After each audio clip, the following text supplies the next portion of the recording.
Patrick, what about when employees or the people that you're leading make either too small of a goal that's too easy to achieve, or one that is audacious, like it's way out there? Yeah. What's your advice for handling those situations? Yeah. So it's good segue. So there is actually what we call grow. And I didn't come up with this, but I find it pretty useful as we talk about managing or helping others to set their goals. And grow is another acronym. And those that know me know that, I love this. And I think it's probably because my attention span is short, and anytime I can chunk stuff, it helps me to remember it. So grow is about goals, about reality, about obstacles, and about sort of a way forward. So the first part we've kind of talked about, right, is that we're helping set goals, right? So that's the grow part. The next part is the part about reality, right? So, and this can work to what you're talking about. And I would say, especially on the side that somebody sets a goal that's really too far out there, that you sort of take a look and say, what's the reality of what's our current situation? What's the reality of it? And I know in some regards, we're kind of talking out of both sides of our mouth where we say, be wildly audacious, but also, right, let's be a little realistic here. And, an example of that might be, I'm not a runner and I say, I'm going to run, under a three hour marathon. Yeah. Mm-hmm. Yeah. That's exactly right. The reality is I can run a marathon, but I shouldn't try to expect to come in first. So the goal can be audacious in the fact that, I've never run a marathon and I'm going to run a marathon. That's a huge goal. But to say I'm going to be under 3 hours. Yeah, exactly. That's the unrealistic standpoint, right?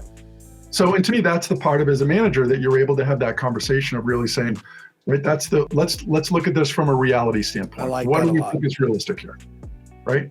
So then the next part I think is really important in terms of as we talk about helping employees to grow, right? So we have goals, we have reality, we have obstacles next, is what do you think is going to get in the way? Yeah. Right? Let's start talking about those things now, right? You've said what things do you think are going to get in the way? Because now we start to build a plan for if those things show up so that you start to close exits is the way I look at it from people coming and saying, I couldn't do it because this happened. Well, we already kind of did a run through on that. And this is what you were going to do if that did happen. So where are we on that? Right. So I think that's important. Another thing in coaching that we would often do or do is that we'll say on a scale of 1 to 10, 10 being absolutely essential for you, where does this fit? It's an 8. Okay, so I know that we've got 2 points before this is what would get in the way? What's that 8 or 9 that's going to, or 9 or 10 that's going to get in the way of you that's going to become more important than this, right? Let's start sort of talking about those things now. Just being prepared for those things. Right. And so that when those obstacles do show up, you're not surprised. They're going to. Yeah, they are. Yeah. And then the W is the way forward. Okay. Way forward. So now we've sort of talked about this. What's our plan going forward from here? How are we going to move? So we've set it up. We've set the goal, the grow.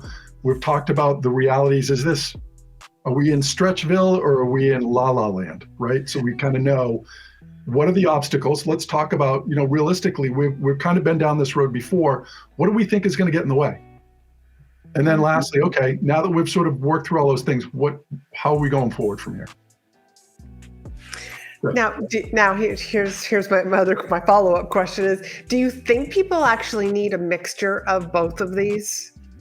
Well, actually, I should say all three.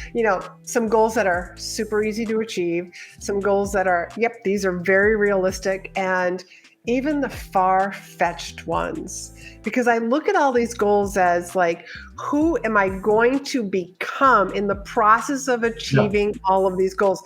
Because I say to my clients, they might set goals for how many different stages that they want to get on, and so I'll just say, like, during the course of our time that we're working together, they might pick the number 5. I usually like to say, well, let's double it. What are you going to be disappointed if you reach 7? When your original goal was 5, I made you set 10. You're not going to be disappointed at 7.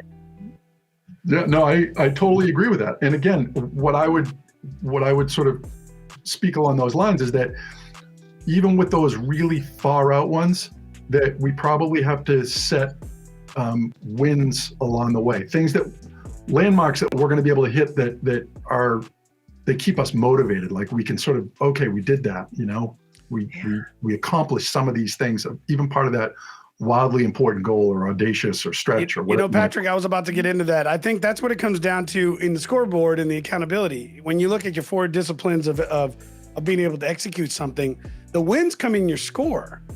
I mean, that's where you celebrate, right? So if you're tracking and scoring your weekly hit list, to achieve your monthly list, to achieve your quarterly, to achieve your annual, the wins come in your daily and weekly scoreboard. Like, hey, I did 7 out of 10 today. I did 8 out of 10 today. I did 10 out of 10 today. And then you look at your week and you can say like I did a 98. I had a 95% out of my 100% this week. There's my win.